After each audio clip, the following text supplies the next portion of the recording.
The HOA built 28 homes on my private island, the same island where my late wife's ashes are buried. The smug HOA president just smirked, waved some fake permits in my face, and told me I should be grateful they were improving my view. But while they were pouring concrete over her garden, they had no idea I was letting them. In fact, I wanted them to finish building every single one of those houses. They thought they had erased my deed from the county records, but they never knew about the one thing I kept locked in my safe. Where are you watching from? Drop a comment below, because this revenge plan is absolutely devastating. And if you believe no homeowner should ever be bullied off their own land, hit subscribe. You need to see the look on their faces when justice is served. The first sound that morning wasn't the birds. It was the hammers, a sharp, rhythmic banging that carried across the water, clean and wrong in the morning mist. I was on my porch, coffee in hand, watching. The sun burned the fog off the lake. For 40 years, the only sounds I ever heard from across the water were bullfrogs and the wind in the pines.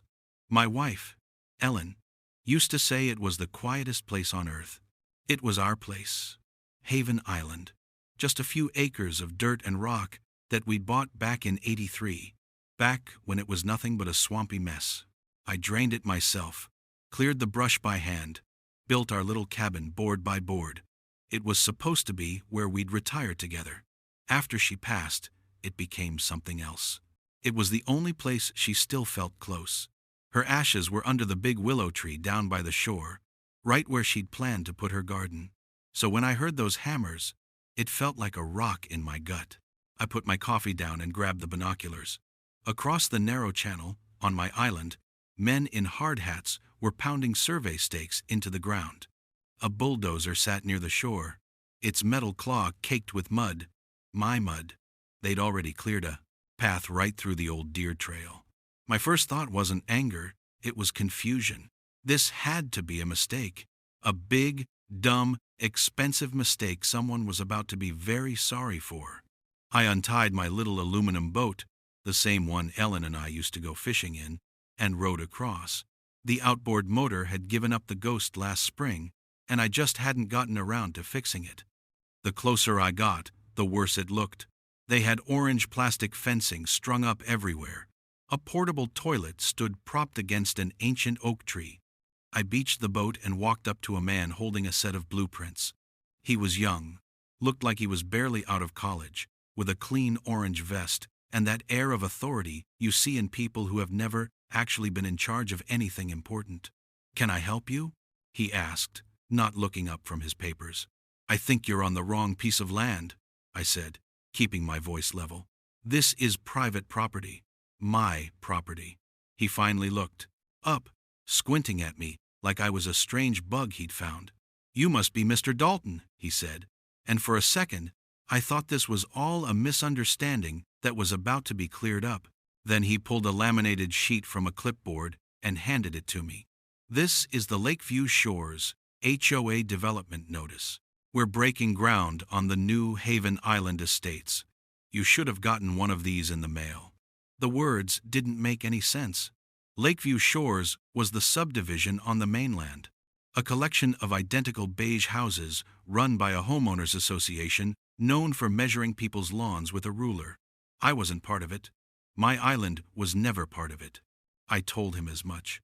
"This island has been in my name since 1983, I said, handing the notice back to him. "There's no HOA. He just shrugged.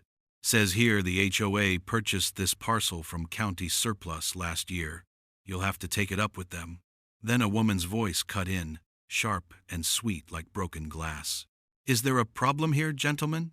A woman in a crisp, white pantsuit was striding toward us, her expensive heels sinking slightly into the soft earth. I recognized her from the grocery store. Carla Menden, the HOA president, the queen of beige. She smiled, but it didn't reach her eyes.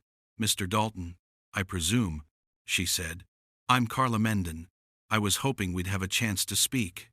I told her exactly what I told the foreman, that this was my land, that I had the deed, notarized and filed, sitting in a safe box at home, that they were trespassing.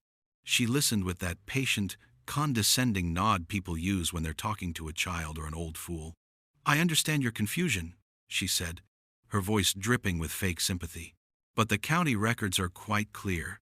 An old, unmaintained parcel like this, it was reverted and sold. Frankly, you should be grateful. We're improving the area.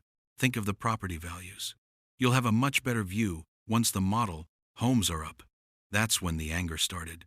Cold and heavy. A better view? They were standing 10 yards from my wife's favorite spot on earth. They were planning to bulldoze our memories and sell them as waterfront lots. I told her I was going straight to the county clerk's office. She just smiled that icy smile again. "You do that?" she said, and turned back to the foreman, dismissing me as if I were a fly she'd just swatted away. I went to the county office. I sat for 2 hours, waiting for a clerk who looked like he was about to fall asleep in his chair. When I finally explained the situation, he typed my name into his computer with one finger. He frowned, typed some more. "I'm sorry, sir," he said, without a trace of being sorry. The old physical land registry files were misplaced during a data migration a few years back. According to our current digital map, your parcel was merged with the Lakeview Shores tract. Misplaced, a word people use when they mean destroyed, gone. I showed him a copy of my tax receipt, proof I'd been paying taxes on that land for 40 years. He just shook his head. "It's an HOA matter now, sir. You'll have to talk to them."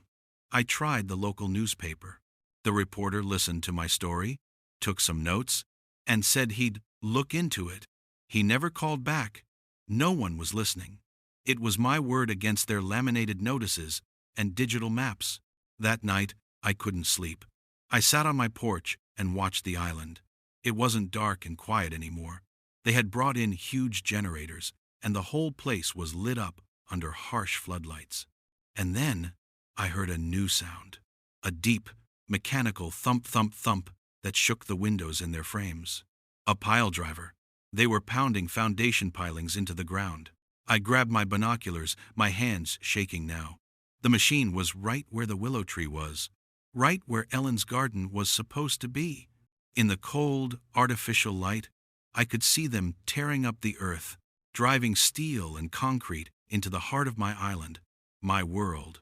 And in that moment, I realized something with absolute certainty. No one was coming to help me. The county, the press, the whole world had decided I didn't exist. They had taken my land, my history, my wife's final resting place, and erased it like it was nothing more than a clerical error. The rage I felt wasn't hot anymore. It turned into something cold, quiet, and sharp. The engineer in me started to take over. You don't solve a problem by yelling at it. You study it. You find its weaknesses. You dismantle it, piece by piece. They thought they were building houses. I knew what they were really building. Evidence. Hope, I learned in the Army, is a tool. You have to keep it clean and sharp, or it's useless. The next morning, I went to the one place bureaucracy hadn't touched yet. My old steel safe box, bolted to the concrete floor in my workshop. The combination lock tumbled open with a familiar, heavy click. Inside, beneath my service medals and a faded picture of Ellen on our wedding day, was a thick oilcloth packet. I spread the contents out on my workbench. It was all there. The original warranty deed from 1983, with its raised notary seal and crisp, typewritten, legal description. A hand-drawn survey map from the same year, showing the island as a distinct parcel, separate from the mainland tract. And a stack of tax receipts, one for every year since. Each one a silent testament to 40 years of undisputed ownership. This wasn't a digital ghost on a county server. This was real. Paper, ink, and history. It felt heavy in my hands, like an anchor in a storm. For a moment, I allowed myself to believe this would be enough. I'd walk into that HOA office, lay this on Carla Menden's desk, and that would be the end of it. 2 days later, a crisp envelope appeared in my mailbox. It was an invitation to a community courtesy meeting at the Lakeview Shores clubhouse. The tone was sickeningly sweet. talking about addressing resident concerns and ensuring a smooth transition. It was a summons disguised as a party invitation. I knew exactly what it was: a public execution. A stage for them to formally declare me a crazy old man and dismiss my claim in front of all my neighbors. Fine. If they wanted a show, I'd bring my own props. I walked into that clubhouse an hour later, my oilcloth packet under my arm. The room was just as soulless as their houses: beige walls, beige carpet, fluorescent lights humming overhead. About 30 people were there, mostly my mainland neighbors, folks I'd known for years, people I'd helped jumpstart cars for in the winter. None of them would look me in the eye. They just stared into their coffee cups or fidgeted with the informational packets someone had placed on their chairs. Carla stood at a podium at the front, flanked by a weaselly-looking man with a clipboard and a woman who watched me with the intensity of a hawk spotting a field mouse. Carla tapped the microphone. "Thank you all for coming," she began, her voice echoing slightly in the quiet room. "As you know, we are so thrilled to begin development on the Haven Island Estates project, which will bring so much value and beauty to our community." She went on for 10 minutes, using words like synergy and modernization. She painted a picture of an exclusive island paradise, a jewel for the Lakeview Shores community. She never once mentioned my name. When she finally finished, she asked if there were any questions, her eyes flicking to me for a fraction of a second. I stood up. I didn't shout. I just walked to the front of the room, opened my packet, and laid the original 1983 deed on the table in front of her podium. "This document says that island is mine, Mrs. Mendon," I said, my voice steady, "and I have 40 years of tax receipts to back it up." Carla didn't even glance at the deed. She smiled, a tight, rehearsed expression. "Mr. Dalton, we've been over this. The county records are what matter. Paperwork gets old. Things get misplaced." She gestured to the pile of documents next to her. "We have the current, legally recognized filings. We also have all the necessary environmental improvement permits and county approvals for every phase of construction." She patted the thick binder. "It's all in here." She looked out at the audience. "We understand that change can be difficult for some, especially when one is set in one's ways. But progress is inevitable." The implication hung in the air. I was old. I was confused. Senile. The room was dead silent. I felt a hot flash of rage, but I pushed it down. I wouldn't give her the satisfaction of seeing me lose my temper. I decided to try one more time, to appeal to something human in her, if it even existed. "That land isn't just a parcel number," I said, my voice quieter now. "My wife and I, we built our lives there. There's a sign over the gate to the footbridge. It says Ellen's Haven. Her name is on that gate because she loved that place more than anything." Carla's smile widened, and what she said next broke something inside me. "Oh, that sentimental old thing," she said with a little laugh. "I saw that. Don't you worry. Our development plan includes brand new, standardized community signage. So much cleaner, don't you think? That rustic look is just outdated. Outdated." She called my wife's memory outdated. I looked around the room. Not a single person spoke up. Not one neighbor met my gaze. They were either too scared of her or too eager to believe her promises of rising property values. They were accomplices in her theft. And in that moment, the fight changed. The part of me that wanted to reason with them, to appeal to their sense of decency, just died. It was like a circuit breaker flipping in my brain. The rage and the grief cooled into something hard and clear, like ice. I didn't say another word. I just calmly collected my deed and my papers from the table, slid them back into the oilcloth packet, and turned to leave. I could feel every eye on my back. They thought I was retreating. They thought I was beaten. But I wasn't. As I walked out the clubhouse door, I wasn't thinking about them anymore. The old engineer's mind was turning. My gaze fell on the single gravel causeway they'd built to get their heavy equipment onto the island. I noted where their temporary power lines were run, following the same path. I saw the shiny new PVC pipe sticking out of the ground near the mainland connection, their water main. They had one way in and one way out, one power line, one water line. Everything depended on that single, narrow strip of land connecting my island to their subdivision. They were so busy waving their fake permits and forged documents, so proud of their victory in a carpeted room, that they hadn't bothered to look at the real world. They were building their dream homes on my land. But they had built the road to get there through a fatal flaw. I didn't get in my truck and speed away. I just walked. And as I walked, I was already sketching a different kind of blueprint in my head. Patience is a weapon. In the Army, they teach you to hold your position, to observe, to wait for the enemy to make a mistake.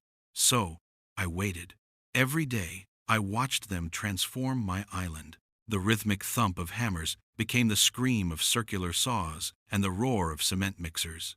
The skeletons of houses rose up against the sky, their bare wooden ribs looking obscene and unnatural among the pines.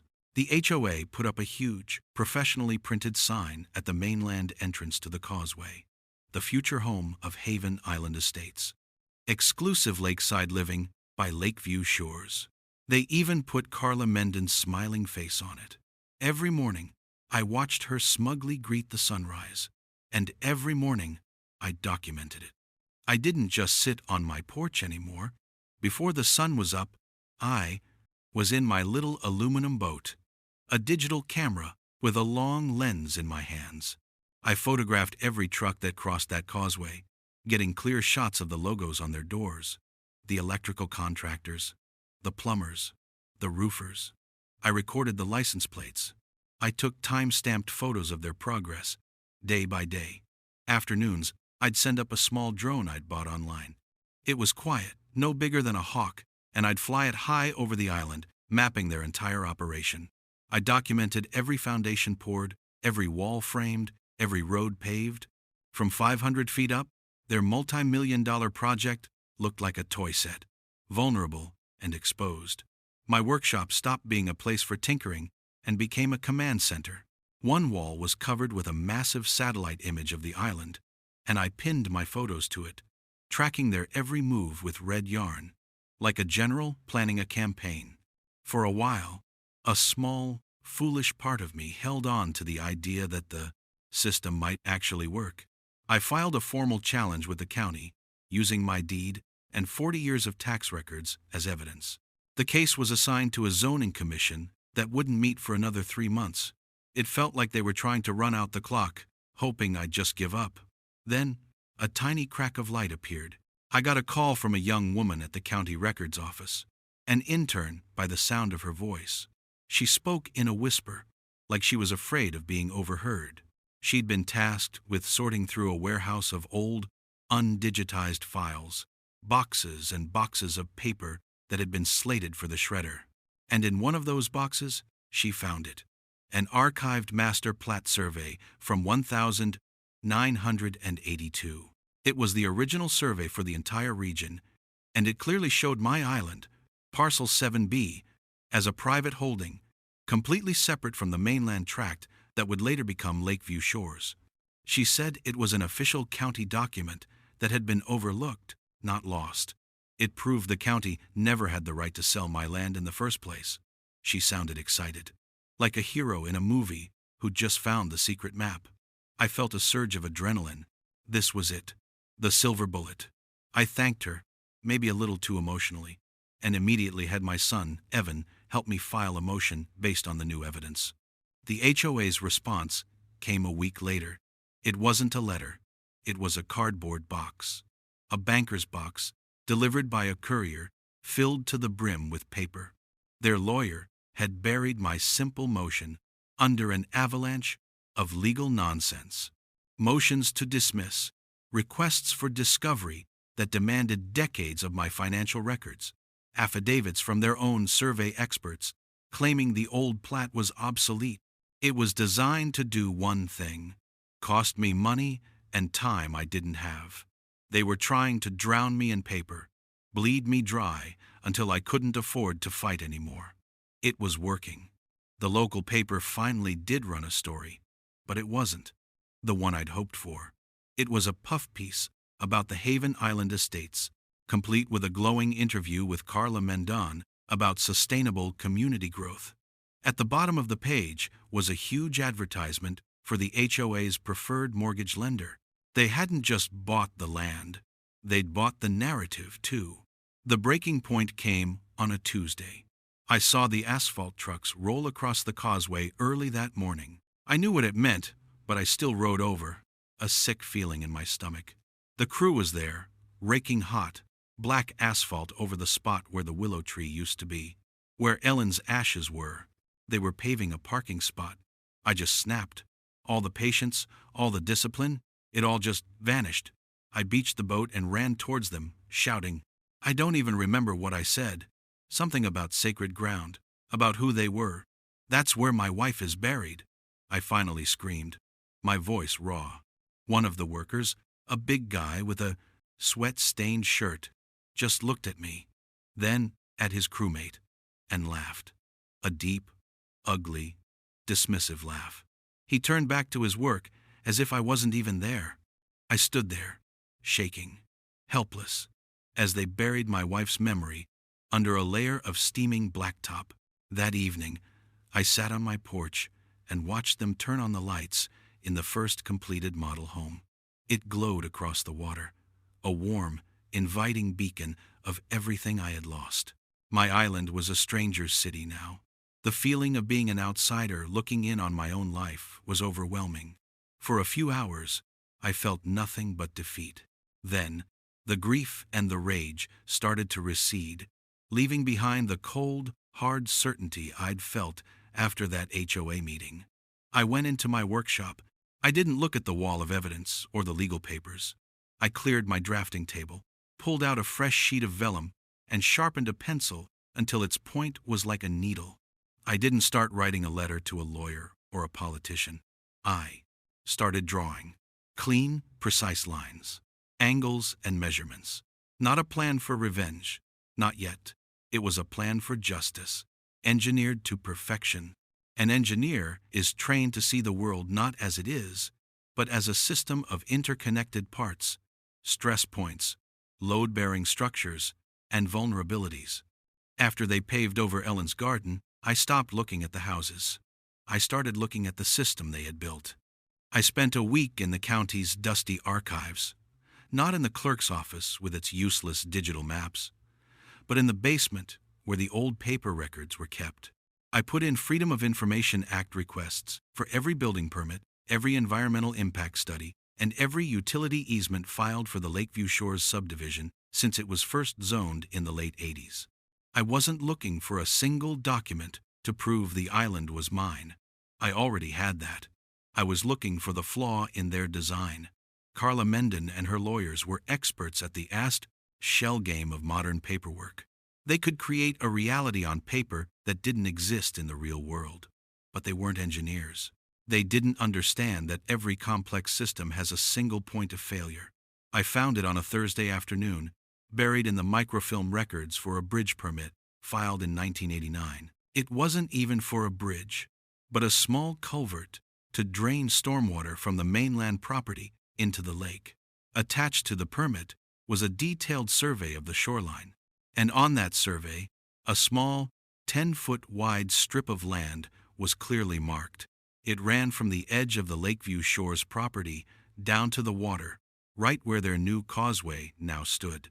According to the notes in the margin, this strip was designated as a deeded access right-of-way for Parcel 7B, my island. It wasn't HOA property. It wasn't county property. It had been legally tied to the island's deed since before Lakeview Shores ever existed, to guarantee the island's owner would always have a way to get to the main road. They hadn't just trespassed on my island. They had built their one and only road to get there on land that was legally an extension of my own property. They had poured their concrete, laid their power cables, and run their water main right through the front door of my land. And in their arrogant rush to build, they had never even bothered to check. The next call I made wasn't to a lawyer. It was to an old friend named Raymond Holt. Ray and I had worked together on a few Army Corps projects back in the day before he retired and became the county surveyor, a job he'd held for 30 years. He was a man who believed in two things: gravity and the immovable truth of a well-placed survey marker. He also owed me a favor from a long-ago poker game. "Jack, you old dog," he grumbled when he answered the phone. "Don't tell me you need help burying another body." I chuckled. "Something like that, Ray. I need you to find a line for me." I explained the situation. He was quiet for a long time on the other end. "I remember when they lost those old plat books," he finally said, his voice laced with disgust. "The whole thing stank back then. Still does." "When and where?" "We went out 2 nights later, well after the construction crews had gone home. We didn't use flashlights. Under the light of a full moon, we carried Ray's professional GPS surveying equipment, a tripod, and a rover that could pinpoint a location on the Earth's surface to within a fraction of an inch. We found the old iron pin survey markers, half buried in the mud and forgotten for decades. Ray took his readings, his movements precise and economical. He didn't say much, just grunted and made notes on a tablet. After an hour, he was done. He showed me the screen. A digital map appeared, with the HOA's new road and the utility lines marked in red, and overlaid on top of it, a stark, clean, yellow line showing the legal boundary of my right-of-way, the causeway, the water lines, the fat bundle of power and fiber optic cables. They all sat squarely inside that yellow line. They weren't just trespassing. Their entire multi-million-dollar island community was tethered to the mainland by a thread that belonged entirely to me. I knew this wasn't enough to just show Carla. I needed witnesses, not just for a courtroom, but for the court of community opinion. I started quietly talking to a few of the neighbors. The ones on the mainland I knew were sick of the HOA. I didn't approach the ones who sat on committees or organized the holiday block parties. I went to the guys like me. There was Dave, a retired master plumber who'd gotten a $2,000 fine for having a work van parked in his own driveway for 3 days. And there was Mike, a young mechanic with 2 kids who was constantly being harassed about the oil stain on his garage floor.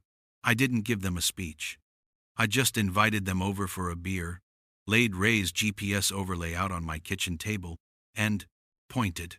"They built their road on my land," I said simply, "which means their power and water run through my land too." Dave whistled low. Mike just stared at the map, a slow grin spreading across his face. "So, what are you going to do, Jack?" he asked. I looked out the window at the lights twinkling on my stolen island. The final siding was going up on the last of the 28 houses. Landscapers were planting little decorative bushes along the newly paved driveways. It was almost finished.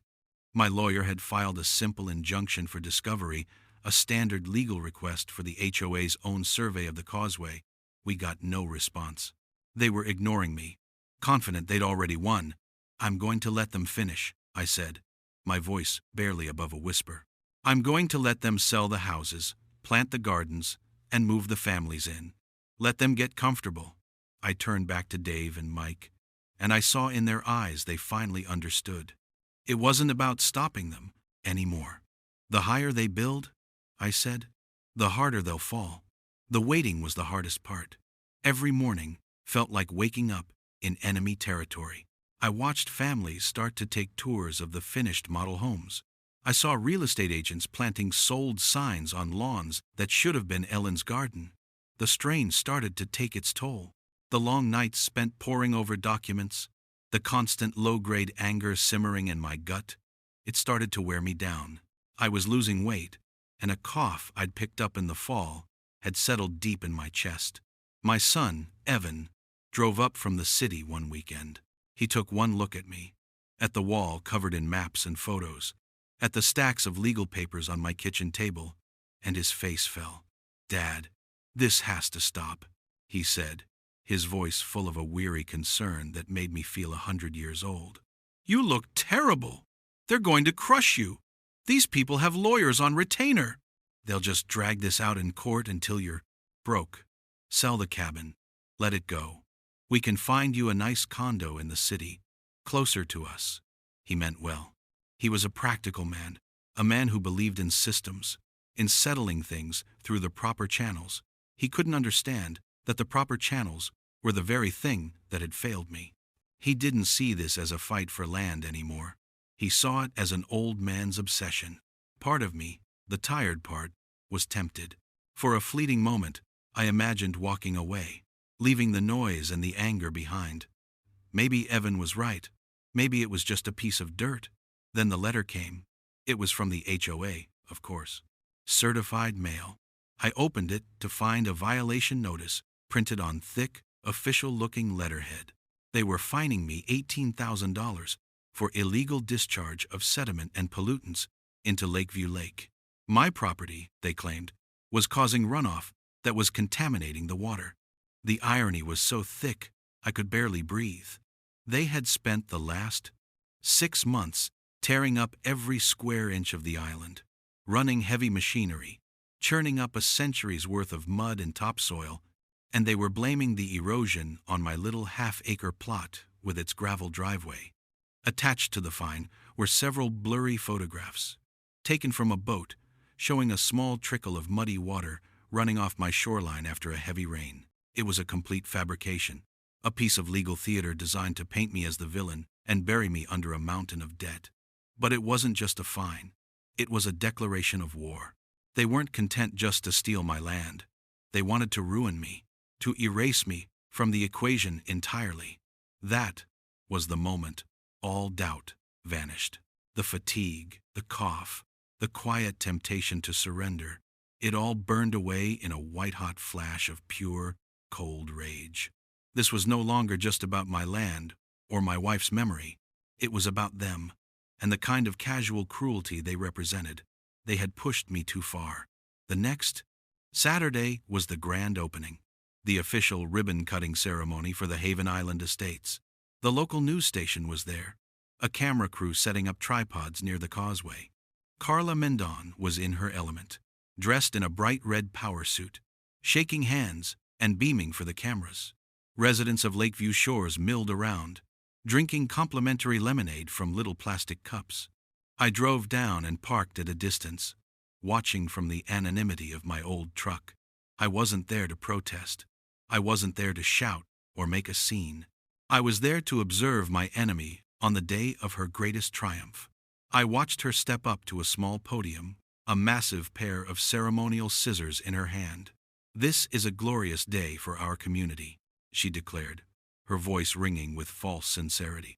"A day that proves what we can accomplish when we work together with trust and unity." The crowd applauded politely. My hand tightened on the handle of the worn leather briefcase sitting on the passenger seat next to me.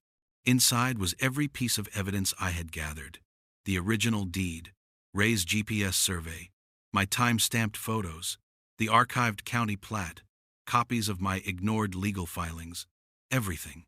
But I wasn't going to show it to her. Not today. My fight wouldn't be won on a street corner for the 5 o'clock news. It would be won in a courtroom, under oath. As Carla snipped the big red ribbon and the crowd cheered, I just watched. And for the first time in months, I smiled. It wasn't a happy smile. It was the smile of an engineer who has checked his calculations one last time and knows with absolute certainty that the bridge is about to collapse. I had already made my move, quietly, precisely. A week before, my lawyer had filed a quiet title action in state court. It's a lawsuit designed to settle a dispute over who legally owns a piece of property. It wasn't a motion they could just bury in paperwork. It required them to appear before a judge and prove their claim of ownership. Attached to that filing was a separate notification to the County Utilities Commission, complete with Ray's survey, alerting them to the unpermitted and illegal crossing of their utility lines over a private, deeded right-of-way. The gears of real justice, slow as they were, had finally begun to turn. The final model home opened for sale that afternoon. Carla was giving a tour to a news reporter, her voice bubbling with pride as she showed off the granite countertops and stainless steel appliances. My phone buzzed in my pocket. It was my lawyer. "It's time," he said. "The hearing is scheduled for Monday morning. The judge reviewed our preliminary filing. She's interested." I looked across the water at the brand new houses, At the fresh sod the landscapers were rolling out on the lawns. I could smell the mulch from half a mile away. "Good," I replied, my voice calm. "Let them finish the landscaping." The courtroom was cold, not just the temperature, but the feeling of the place. Polished wood, fluorescent lights, and that dead, silent air that sucks the sound out of a room. It's a place designed to make a man feel small. Carla Menden and her team did not feel small. They strolled in like they owned the building, two expensive-looking lawyers in sharp suits flanking her. She saw me sitting alone on the hard wooden bench, and I saw her lean over and whisper something to the local news reporter sitting in the front row. The reporter scribbled it down, not even bothering to look at me. I knew what she was saying. Bitter old man, delusional, can't accept progress. I didn't care. I just sat there in my old canvas field jacket, the one I'd worn for 20 years. It was clean, but it was worn. It felt like armor. My lawyer, a quiet man named Peterson, gave me a simple nod and set his briefcase down. He wasn't flashy. I liked that about him. Their lawyer went first. He stood up and talked for what felt like an hour, though it was probably only 20 minutes. He used a lot of words I was sure were designed to put the judge to sleep. Bona fide purchasers for value, digital primacy of title, statutory estoppel. He presented a slideshow with fancy graphics showing the county's digital map, highlighting the merged property in a neat, clean red box. He held up a thick binder, the same one Carla had waved at me in the clubhouse. "Your Honor," he concluded with a smug flourish, "the facts, as recorded by the official instruments of this county, are indisputable." He sat down, and Carla gave him a tight, satisfied smile. It was all very professional. It was all a lie. Then it was our turn. Peterson didn't stand up right away. He just opened his briefcase. He didn't have a slideshow or a binder. He had my oilcloth packet. He walked to the judge's bench and laid the first item on the polished wood. "Your Honor, this is the original notarized warranty deed for Parcel 7B, filed and recorded on May 17th, 1983. He let the document sit there for a moment. The paper was thick. The notary's seal was a heavy, indented circle.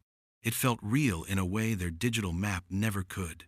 Next, he laid down the archived master plat from 1982, the one the intern had found. And this is the official county plat from the year prior to the sale, showing Parcel 7B as a distinct and private holding with its own deeded access right-of-way. He paused, then turned on a large monitor facing the judge. It showed a satellite image of the island and the causeway.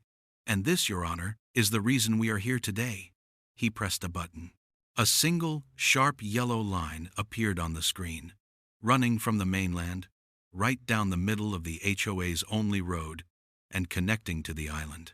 This is a GPS survey overlay conducted by Raymond Holt, a licensed surveyor with 30 years of experience, confirming the exact legal boundaries of Mr. Dalton's deeded right-of-way. As you can see, the causeway, the water main, the power conduit, and the fiber optic cables for the entire Haven Island estates sit entirely on Mr. Dalton's private property. A quiet gasp went through the courtroom. The HOA's lead lawyer shot to his feet, sputtering about inadmissible and unverified data. But the judge held up a hand, silencing him.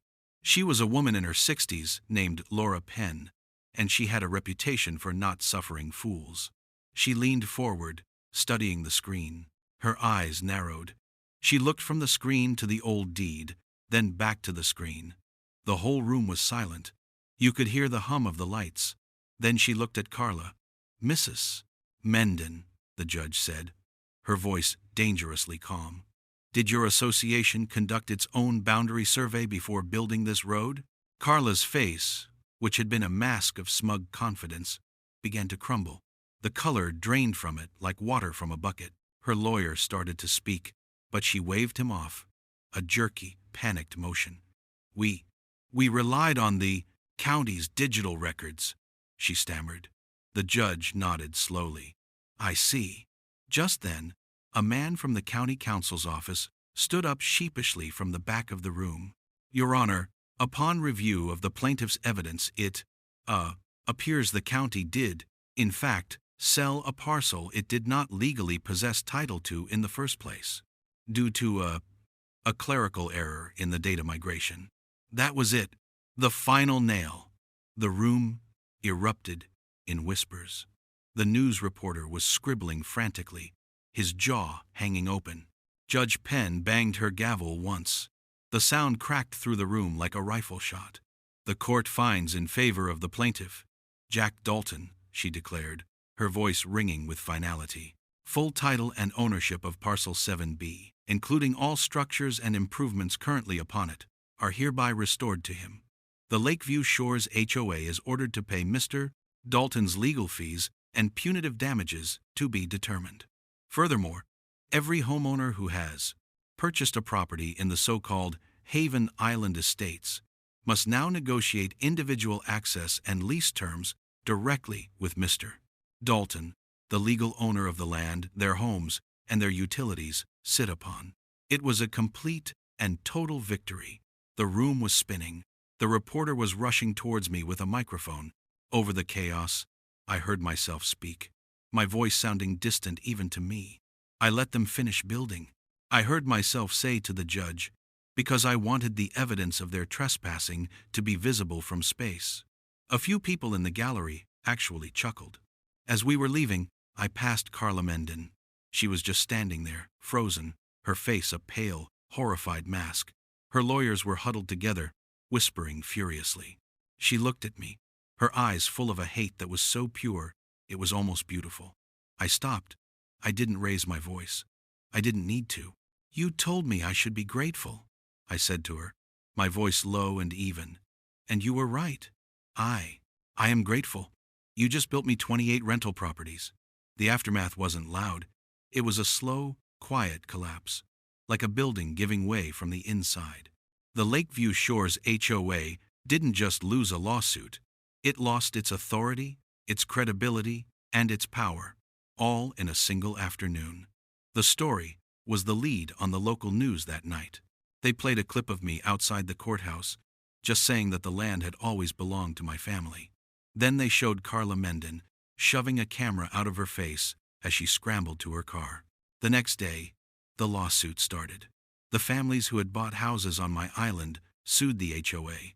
The construction company that hadn't been fully paid sued the HOA. The county, trying to cover its own backside, launched an investigation into the land deal, which quickly turned criminal. They discovered Carla and the HOA treasurer had backdated documents and forged signatures to push the surplus sale through without proper oversight. 2 weeks after the verdict, Carla resigned, citing health reasons. A month after that, she was indicted. I heard she eventually took a plea deal to avoid prison time, but her reputation, the thing she valued more than anything, was gone forever. My life, on the other hand, suddenly got very busy. The same reporter who wouldn't return my calls was now camped out at the end of my driveway. My phone rang constantly. But the most important calls were from the families, the ones who had bought houses on my island in good faith, victims of the HOA's scam just as I had been. I met with each of them, one by one. They came to my little cabin, sat at my kitchen table, and I could see the fear in their eyes. They expected me to be a monster, an angry old man who was going to evict them and bulldoze their new homes. I didn't want their fear. I wanted their respect. I offered them all the same deal, a fair, long-term land lease, at a rate significantly lower than what their HOA dues would have been. There would be no rules about lawn height or the color of their mailboxes. The only condition was that we treat each other like neighbors, not like suspects. Every single one of them signed. I used the money from the damages awarded by the court and the first lease payments to set things right. I tore down the ridiculous Haven Island Estates sign. In its place, I put up a simple, carved wooden sign, Haven Island, Private Community. I started a new company, a simple LLC I named Haven Homes. Evan, my son, who had looked at me with such worry just a few months before, now looked at me with a kind of awe. He helped me set up the business, his IT skills finally being put to a use I could understand. We decided that a portion of the profits would go into a fund to provide housing assistance for local veterans. A few of the residents who'd bought homes turned out to be veterans themselves. We had something in common. One of them, a former Marine, helped me with the first big project, restoring Ellen's garden. We rented a jackhammer and a small excavator and spent a weekend tearing up the asphalt parking spot they had built over the willow tree's roots. It was hard, punishing work, but it felt good. When the last piece of blacktop was gone, we brought in fresh topsoil and planted a new willow sapling in the exact spot the old one had been. Beneath it, I placed a simple bronze plaque. It just said, "For Ellen, Justice Served, 2025. That fall, we had a barbecue down by the lake. It wasn't an HOA event with laminated agendas and passive-aggressive announcements. It was just a gathering. The families from the island came, and so did Dave the plumber and Mike the mechanic from the mainland. People brought covered dishes and folding chairs. Kids ran around chasing fireflies, and the smell of grilled hot dogs mixed with the scent of the pines. For the first time in over a year, the sounds coming from the island were sounds of life, not of destruction. As the sun set, casting a warm orange glow across the water, Evan came and stood beside me. We watched the lights in the 28 houses flicker on, one by one. They didn't look like a stranger's city anymore. They looked like a neighborhood. "I don't get how you did it, Dad," he said quietly. "How you had the patience. I would have lost my mind." I thought about that for a moment. I looked at the little plaque shining under the new willow tree, and then across the water at the homes glowing softly in the twilight. "Sometimes," I said, my voice low, "you don't stop the hammer in the middle of its swing. You just have to be patient and let them build their own gallows." The lake was calm, reflecting the deep purple of the evening sky. For the first time in a very long time, it felt like home again.